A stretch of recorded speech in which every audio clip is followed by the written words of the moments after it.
Welcome back to Victorious Living. Today I'm going to ask you a question. As an adult, because I know not many kids watch this channel, have you found out what love is?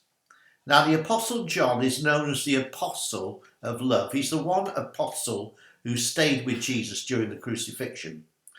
And while dying on the cross, Jesus even entrusted to John the care of his mother Mary. You find that in John 19:26 and 27. John also carefully recorded Jesus' long prayer that he prayed just before the crucifixion. He recorded that in John 17. And in that prayer, John recorded Jesus' definition of eternal life. This is life eternal, to know the Father and Jesus Christ whom you've sent. That's in John 17 and verse 3. So, that was in the Evangel, or in the Gospel. Also, John wrote letters, and as an aged man, he wrote his epistles. And in the first epistle, 1 John, he wrote this: "And we know and have believed the love that God has for us. God is love, and he that dwells in love dwells in God, and God in him." 1 John 4:16. So God is love. Love is God. They are synonyms, interchangeable. But beware, the Greek word for love is agape, not eros. Agape means God's kind of love, unconditional love. Eros means emotional love, romantic love. And it's important for us to check that we, as adults, clearly know and fully understand the word love in relationship to God. At 5 years old, I didn't want to go to school. I wanted to stay home with my mum and my teddy bears and so on. But then I met a little girl in my class called Penelope, and I wanted to go back to school. And my mother was amazed, and she said, "Oh, you must be in love." Well, that was childish love. It's just a strong emotional feeling. We go through a painful learning process in life, trying to understand what true love is. Now, I'm going to make a quote here from the message. The man who wrote the message, if I can just quickly show you his picture, is called Eugene Peterson. And this is what he wrote in one of his introductory messages.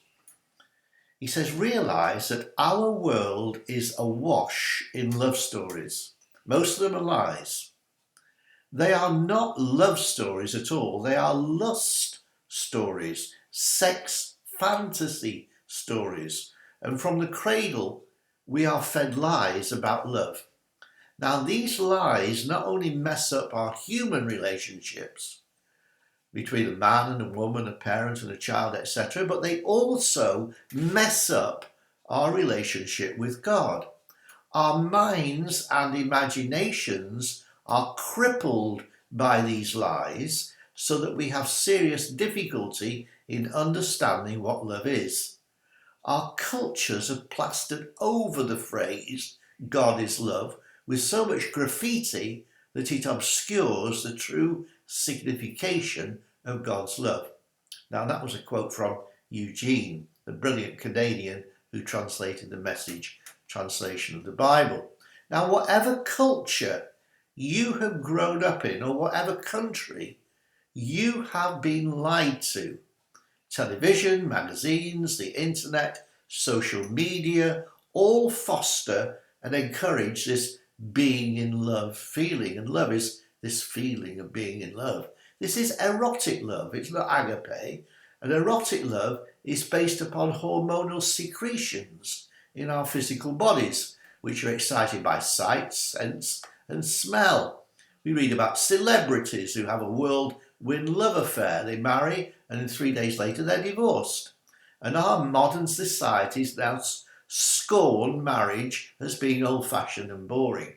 So God decided that he would make a demonstration to us about what real love is. In Romans 5 verse 6, God decided to demonstrate his love to us through Jesus, in that while we were yet sinners, Christ died for the ungodly. Christ is the bridegroom of the church. He's preparing a place for us so that, according to the protocol of the Jewish family, he's come down to earth, left his father's house, heaven, came to earth, found us. We're now his church, and he is coming back for us in the rapture. The Apostle Paul says that we should love our spouses in the same way that Christ loved the church. He gave us an example.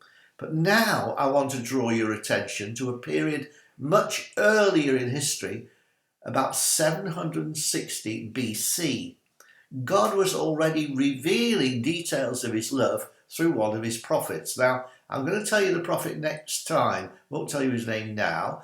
I'm going to give you some clues. He was a prophet to the 10 northern tribes of Israel, just before Israel was taken into captivity by the Assyrians in 726 BC. Israel was terribly affected by spiritual idolatry and infidelity because God was their husband. As a nation, he was their husband. And through the suffering and adultery of his own wife, this prophet understood the depths of God's love for his people. And through the story of this prophet, we get to understand our Father's love to us. The Apostle Paul prayed, this is my final quote today, that you may really come to know, practically and through experience for yourself, the love of Christ, which far surpasses mere intellectual knowledge, that you may be filled with the fullness of God. That's the aim. Ephesians 3:19. Join me tomorrow or next time I make a recording, and we will discover the identity of this ancient prophet who God used as a parable to illustrate his love for his people.